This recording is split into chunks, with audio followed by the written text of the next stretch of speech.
araw sa ating lahat mga katiits. Bago tayo magsimula mga katiits, shout out muna tayo sa sugid ating taga-subaybay. Randy Nibria, Moises TV, Vince Macabio, Arnold Gamboa, Jake Malagum, Willie Quison, Christopher Palapar, Angel Nara, Terry Dons, Alan Dons from London, Batuhinay TV Mix Vlog, Julito Indita, Riandino, Ilmer Tavion, Anderson's Vlogs, Treasure TV Channels, Mindanao, Exploration Hunter, Salustiano Randa Jr., Randy Mark, Tundi Vitek from Nueva Ecija, Car Part from Ireland, Gistoni Paroni, Volter Camia, J. Rick Thomas. Yan mga katiits, at sa mga sugid ng taga-subaybay mga katiits, shout out sa inyo dyan, Luzon, Visayas at Mindanao, sa ang sulok man ng mundo mga katiits. At sa mga kaibigan nating hapon mga katiits, shout out sa inyo dyan. Pasensya na mga katiits kung hindi tayo, matagal tayong hindi nakapag-upload mga katiits kasi nabisi tayo sa Pasko at saka sa New Year mga katiits. At dito mga katiits, nabagbag namin ang bato dito. Ito ay pangatlong back update sa e-marker na may female organ mga katiits. Dito ang bato dito, tandaan nyo sa second back update nito, may bato dito na may itlog, may C at X, X at C. At binagbag namin dito mga katiits, tumambad sa amin to ang mga bato na napakatigas. At ito ang entrance na itinuturo mga katiits. Yan, may passage canal pababa, entrance. Sabi ng mentor kong hapon, kung matigas, kung napakahirap dito, hahanap kami ng ibang madadaanan kasi entrance ito at hindi ito boulder, sabi ng mentor kong hapon. At dyan ang marker mga katiits na X at may L na nakaganon. Ito ay danger marker, booby trap mga katiits. At sa itaas na bahagi dito may one-sided arrow. C, ito ay under mga katiits, pero may one-sided arrow siya dito, kaya sinundan ko to patungo sa likuran na bahagi. At ang tamaan nito mga katiits sa likuran, puntahan natin mga katiits. Ang tamaan dito, ang e-marker mga katiits, yan mga katiits, ang e-marker na may under. Ito ay under mga katiits kasi may dot dito. Ito ay female organ counter na tinatamaan sa one-sided arrow. Ito ay under mga katiits, ay pahiwatig nito, kaya sinundan ko to mga katiits. Hinupin cut namin dito banda para makita ang lahat ng mga marker na nandito, kasi wala nang ibang puntahan mga katiits kundi itong bato na to. Sa ilalim nito mga katiits, kasi may nagpahiwatig na dito, dyan nagpahiwatig na ang female organ dyan na under, kaya hanapin natin ang counter nito mga katiits. Yan, sana mga katiits masubaybayan ninyo ang channel ko. Kapag papayag ang mga samahan ko na ipakita ko sa inyo kung anong makukuha namin dito, na ipakita ko sa inyo mga katiits, sana lang papayag sila. At dito mga katiits ang tamaan sa female organ dot. Dito ay lupa mga katiits, ito lang nakita, kaya inupin cut namin, lininisan namin. Ang nakikita ko dito mga katiits, ito butas na may female organ sa gilid. Sana maklaro mga katiits, init kasi. Yan, may female organ sa gilid. At ito ang ipinahiwatig ng female organ na counter nito sa likuran ko. May female organ dyan maliit. Ito mga katiits ay under. Sa ganitong klaseng marker mga katiits, ito ay under. At sa mga marker nito mga katiits, nagpahiwatig ng mga maraming marker ito, nagpahiwatig ng boulder. Dito nakita ko mga katiits ang boulder. Ito na sa tansa ko mga katiits, ito na ang boulder. Linisan na namin dito banda, natabunan lang kasi naglinis kami dyan para makita ang lahat ng marker. At tingnan natin mga katiits, sinasabi ko, ito ay dinikit lang, pero malaking bato para inilagay dito. At yan, dinikit lang. Perfect mga katiits, perfect pagkagawa mga katiits, na yan, naka-round siya dyan, parang inilagay lang, pero napakalaki mga katiits. Kaya sabi ko sa mga kasamahan ko, hinto natin to kasi hindi mabiyak mga katiits. Sinubukan namin basagin, hindi mabiyak.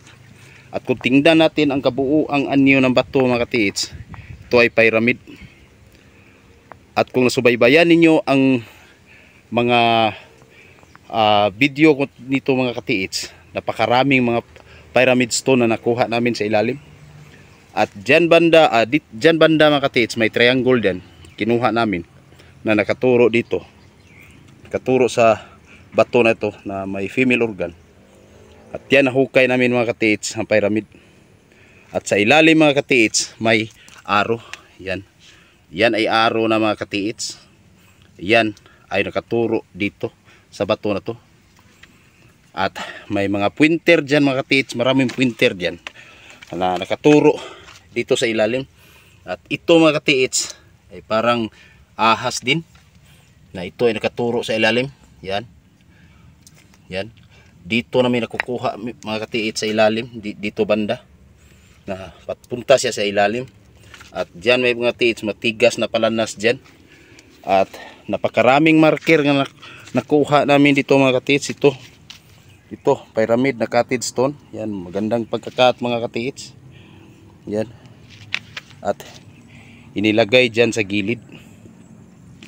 At dito mga katiits may marker silang inilagay, number 3 na sinilsil.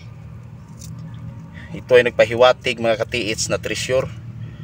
At ito ay pahiwatig na rin na under. Ang tinuturo nito ay itong malaking bato. Nadagdagan na naman mga katiits ang mga bato na nahukay natin na mga marker na nagpapahiwatig na ito sa ilalim ng bato na ito. Kaso lang, napakahirap tibagin kasi napakatibay na bato. Sa tingin ko ay chemicals ang ginamit nila, idinikit dyan, melting, kasi sa ilalim yan, sa may passage canal na yan, nabagbag namin dyan, sinubukan namin bagbagin dyan, ay chocolate brown ang ilalim. Tandaan nyo mga katiits na chocolate brown ay napakalapit sa deposito at napaka-positive nun. At ito ang mga marker mga katiits na hukay din namin. Yan, ito mga katiits, ito ay nakaturo sa ilalim ng bato na to. Ito mga ahas mga katiits. Yan, tingnan nyo mga katiits, mga ahas na ito, nguso, ay nakaturo sa ilalim ng malaking bato. At dyan, ahas din. Yan, tingnan natin mabuti, may mata pa siya. Yan, ahas din. At dito namin nahukay mga katiits, dyan banda, at nakaturo dyan. At napakalaki ang batong lilagay dyan mga katiits. Nasa tansa ko, kasi sa simula nito, sa mga marker na nakuha namin, ay halos siguro mga 6 na marker na nakuha namin mga katiits, nagpahiwatig ng boulder. At may mga marker pa na kukuha namin na anchor lock. Kaya sa tingin ko mga katiits, ito na ang boulder sa tansa ko lang. Kasi sa likuran mga katiits, dyan sa likuran ang bato na may itlog dyan na marka, yun ay ang entrance. Kaya sabi ng mentor kong hapon, tingnan ninyo ang exit, kasi may exit yan kapag ganito ang marker, kapag ganito ang layout nila, naka-triangle or naka-box, naka-rectangle or naka-square ang layout nila. Kaya madalas kong sinasabi mga katiits sa mga vlog ko na kapag ganito giveaway ang marimap natin mga katiits, i-open cut. Kaya lininis namin lahat para masuri kung saan ba siya patungo. Kaya dito, doon mga katiits, maraming marker dyan na kukuha namin papunta sa ilalim ng bato. At dito banda, ang mga marker dito papunta dito. At dito banda mga katiits, ang mga marker papunta dito sa malaking bato. At dyan sa likod, ang mga marker dyan papunta sa malaking bato. Kaya dito confirmation ng mga katiits na itong bato na to nasa ilalim ng bato na ito kasi may under dito. Ito ay hiding. It's TM na mga katiits. Ito sana maklaro mga katiits. Ito ay female organ mga katiits. At ito ay dot na may female organ sa gitna. Ito ay under mga katiits. Ito ay tinago na sa maraming pyramid na nahukay namin dito mga katiits. Ito ang ipinahiwatig ng pyramid. Kasi kapag hindi ko maintindihan ang mga marker mga katiits na mahukay namin, magpapatulong din ako sa mentor kong Hapon kung paano ba isolve, kung saan ba banda papunta ang deposito. Kaya ang sabi niya, ito na ang last option. Pero ang problema mga katiits kung paano to mabiyak. Kaya naghanap pa kami ng rintahan namin ng jackhammer mga katiits, o bibili ba kami kapag magkapira. Kaya hinto muna to ang project na to mga katiits. Kaya mag-research pa kami kung may mga mura bang jackhammer mga katiits. Ito ay pangatlong back update mga katiits. Kung may makukuha dito mga katiits, kung papayag ang mga kasamahan ko, ipakita ko sa inyo mga katiits para maintindihan ninyo kung paano ba natin tamaan ang deposito sa coding lang at hindi tayo gumagamit ng detector. Kaya sa lahat ng mga treasure hunter dito sa Cebu o sa buong Pilipinas na naghuhukay, sana subukan nyo na rin ang mga remapping ko mga katiits. Nakikita nyo naman ang mga remapping ko at mga hukay namin kung paano ba natin binasa ang mga marker kung saan tayo patungo. Kaya madalas kong sinasabi sa mga vlog ko mga katiits na sana ating sundan ang mga marker at bantayan natin ang mga change direction sa ilalim mga katiits. At mas lalo na mga katiits sa second back update nito, sa mga booby trap marker na ipinapakita ko, sana pag-igihan ninyong pag-aralan mga katiits. At dito mga katiits, kung sino kung kayo ay nakasubaybay nito, ito ay napaka positive mga katiits na area na hindi kami laan ng oras dito mga katiits sa paghukay. Ito na napakalaki kung wala pa akong mga marker na nakita na basa. At ngayon na-confirm ko na mga katiits ang lahat ng marker na papunta siya dito sa ilalim ng bato. At may mga marker pang nahukay na boulder, may rock enclose, may anchor lock. Kaya magbagbag tayo ng bato, boulder. Sa tansa ko, ito na mga katiits ang boulder. Kapag mabagbag to mga katiits, napakalapit ito sa under. Yan. Ayan ang under mga katiits. Itong under mga katiits. Tansa ko ito na pointer. Ito ay pointer na dito sa ilalim.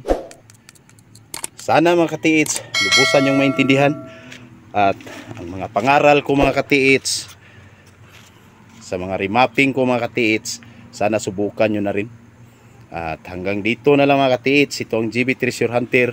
Maraming salamat sa panonood.